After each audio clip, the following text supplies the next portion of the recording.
Welcome to the Unitarian Universalist Church of Little Rock, where love is our teaching and service is our prayer.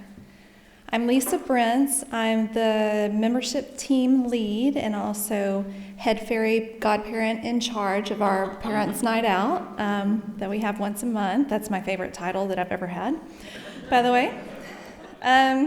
If you're a newcomer, we're glad that you've chosen to join us for worship. While you're here, please stop by the guest table in the foyer to fill out a guest card and pick up some information about our church. I now invite Rich Roy to come forward to light the chalice and lead us in our affirmation of covenant, which is printed in your order of service.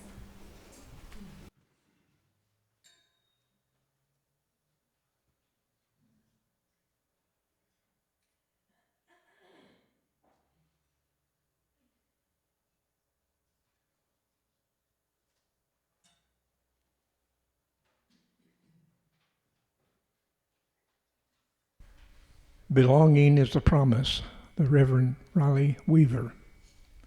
As we light this chalice, we remember that belonging is not a place, but a promise. A promise to see one another as worthy, to offer space for each soul to be its full self. May this flame remind us that belonging comes out of our feelings of being worthy and seeing the worth in each person, worth in each moment we share, and worth in the community we build together.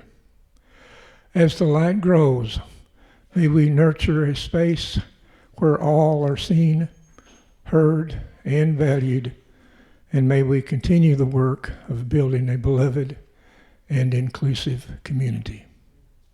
Please now join me in saying our affirmation of covenant. It's printed in your order of service. Love is the doctrine of its church. The quest of truth is its sacrament, and service is its prayer. To dwell together in peace, to seek knowledge and freedom, to serve humankind in fellowship, to the end that all souls shall grow into harmony with the divine. Thus do we covenant with each other.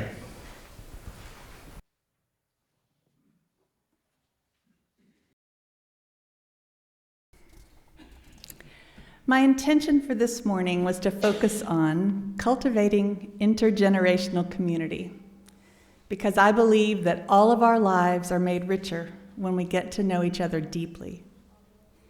Then I noticed that the readings that were speaking to me kept veering off into inclusion and belonging.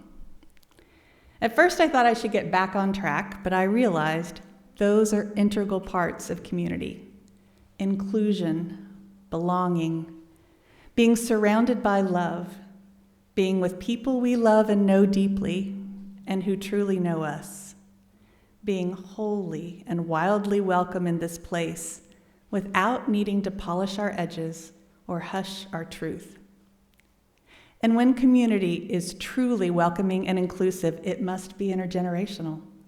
We need all of the voices. All of the dreams, all of the experiences, all of the ideas, to be whole, to create a rich and diverse tapestry of love, a beloved community. And I also wanted to talk about cultivating intergenerational community because it's one of the board's 3 goals for this year. It's like a double whammy. And I realized, again, all 3 of our goals include creating community in one way or another. And that's also true for our board goals from last year. Maybe it's because at our core, we as UUs are always trying to build beloved community, to widen our circle, to include those who are looking for a place to be encouraged, inspired, seen, heard, cared for, harbored, and fed in both body and spirit.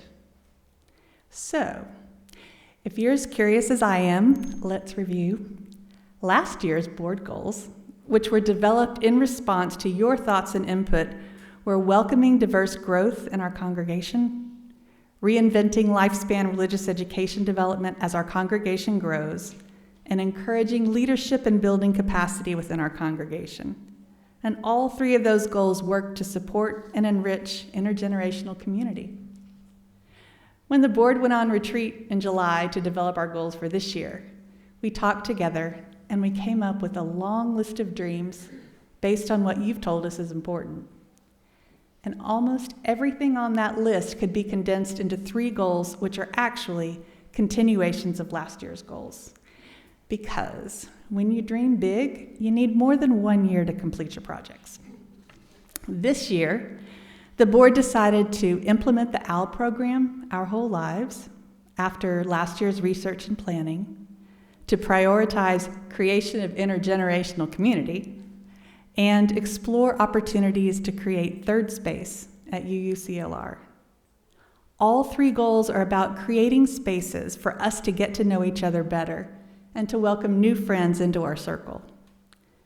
More specifically, the board talked about a need to bring back some more traditional UU ceremonies and services to recognize milestones, such as child dedications and bridging ceremonies for youth, for example, in addition to illumination, blessing of the animals, flower communion, water communion, and our new member recognition ceremonies, and we have one next week. And returning to our 3rd goal, so what are third spaces? Third spaces are gathering places outside of home or work, places to gather, connect, and be together. They're informal and comfortable and open to everyone. Places to build relationships and circles of friends. And you'll be hearing more about these, hopefully from people who can give you a better explanation, or at least answer any questions you might have. It's going to be really cool, I promise. This is how we support and love each other, see and hear each other, and your ideas are so welcome. Many UU churches have other services that sound intriguing if you spend any time at all on the UUA website. I'm fascinated by fire communion, which is around New Year's. It's about letting go and calling in. Or dirt communion. I'm calling Joanne about this one. There's a fabulous this sermon on the website. It's about bringing soil from wherever you find joy or peace or whatever you call home. How trees and plants and humans need dirt, and how we're going to bless our church land with these pieces of our hearts. There are beautiful services to recognize pride events, prayers of protection and celebrations before rallies, a blessing for, of, and by the LGBTQ+ community. There are services on ways to incorporate radical hospitality and revolutionary generosity into our daily lives as we welcome everyone we meet. So many wonderful ideas to build trust and love. And as you've heard, next week we begin an extended celebration of our church's 75th anniversary, and we're looking forward to where we want to be in 75 more years. And you're going to have opportunities to help us co-create all of these celebrations. We are already doing so many things to build our beloved community. And as our congregation grows and we have more adults and youth and children, we've created space to get to know each other better. Welcoming our children into our Sunday morning services highlights our love and care because they are important members of our community. Parents' Night Out gives all of us the opportunity to have fun together or to take a few hours off if you're a parent while we learn more about each other.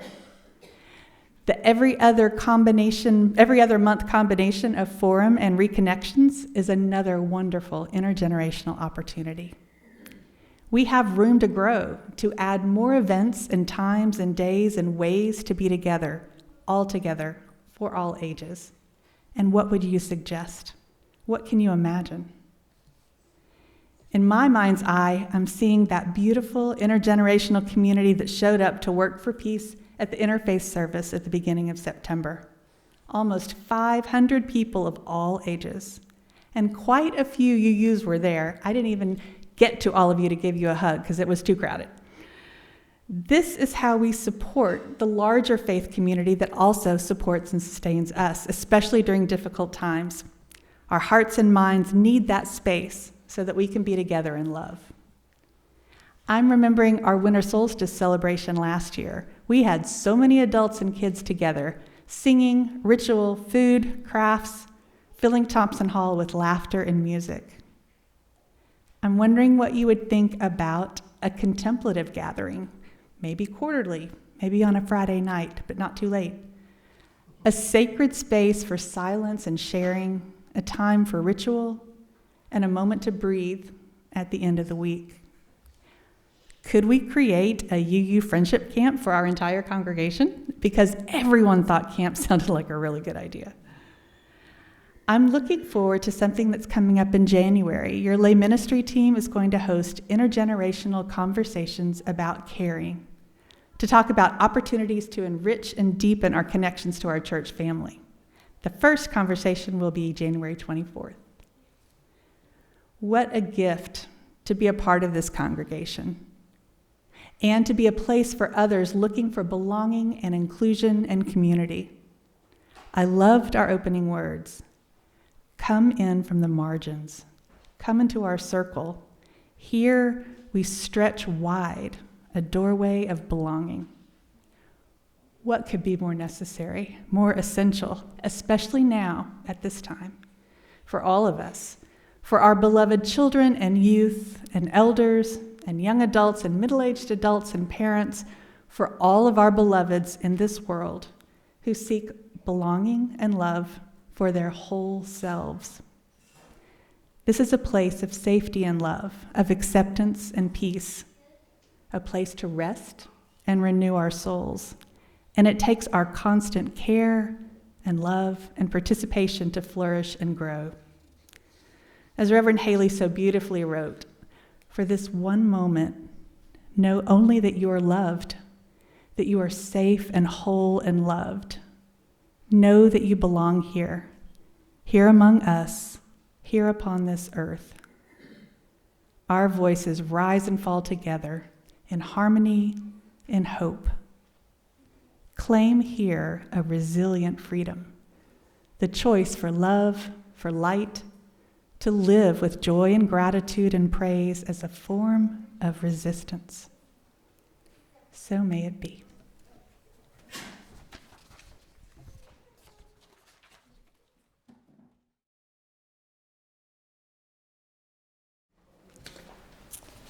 I invite Rich back up to the front to extinguish our chalice. As he does so, please join in saying our closing words, which you will find printed in your order of service, saying, "Go out into the world in peace, have courage, hold on to what is good, return to no person evil for evil, strengthen the faint-hearted, support the weak, help the suffering, honor all beings." And may we continue to nurture this space where all are seen, heard, valued, and loved.